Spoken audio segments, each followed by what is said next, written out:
Today on the homestead we're going to be talking about rabbits. So I've raised various breeds of rabbits for the past 16 years and meat rabbits for 5 years now. I like to raise the rabbits because they're very easy, low maintenance animals. I mean, if you lived in an apartment, you can have the animals and no one would even know it. But for us, the meat rabbits are the best choice because, you know, they're not just a pet, you can eat them. That just sounds weird. But it's true.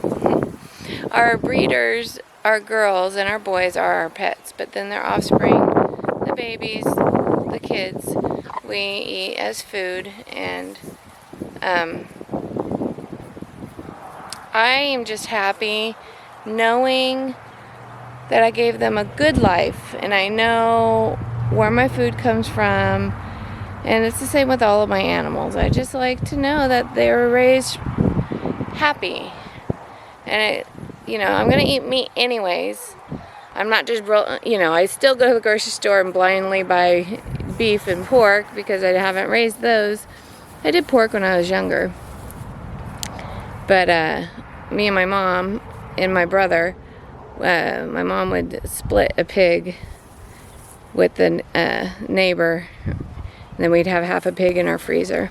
But it's good to know where your food came from and that it was treated properly and that you did all you could to give it a good life. I mean, you're gonna eat meat anyways. So let's look at the cages. I keep them in rabbit tractors, and I want to go over how I house them with you right now. So I'll show you the boys' cage, and then I'll show you the females' cage. And I have several of these around my property too. But as for the moment, I just will show you the couple that I have occupied. I have my male in a double bunker one, and I'll show you that. And then I have my female in a single bunker one. I'll show you that. Now, I'll turn this around and talk about these rabbit tractors. I got the idea from the Texas boys. So someone had gifted them with a rabbit tractor, and they showed exactly how to make it. And so I took that idea and then put my own spin on it. Now this is a double bunker rabbit tractor that's 8 feet wide by 3 feet long by 4 feet high. So, or I'm sorry, yeah, it's 4 feet high. And then so about 2 feet up is the housing. So I have hinges on each one.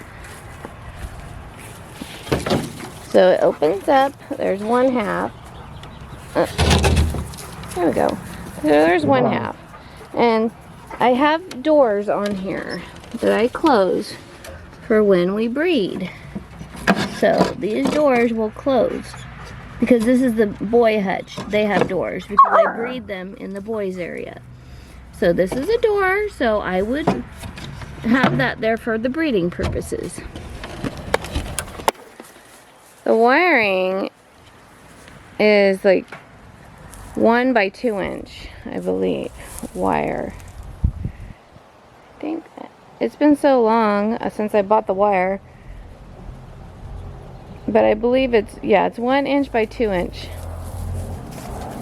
Now here's the girl's rabbit tractor, and hers is 6 feet by 3 feet, and it's single decked. So the boys, unlike the boys who I house 2 in 1 cage, I house 1 girl in 1 cage because it's easier when you're breeding them. Now, she was in a double-decker house with her mom for a bit, but once you start breeding them, it's just better to give them their own space. So I'll show you the inside. And doggies, watch out. Here's the inside. It's a nice big space. Now, because it's so big, I will give her like a nesting area, but she doesn't use it. She built her own, so she doesn't even need a nesting box. And in the other cage, where my other girl would be, it's half this size, and I don't use nesting boxes. So this is basically a big giant nesting box. And that right there is a kickboard for the babies.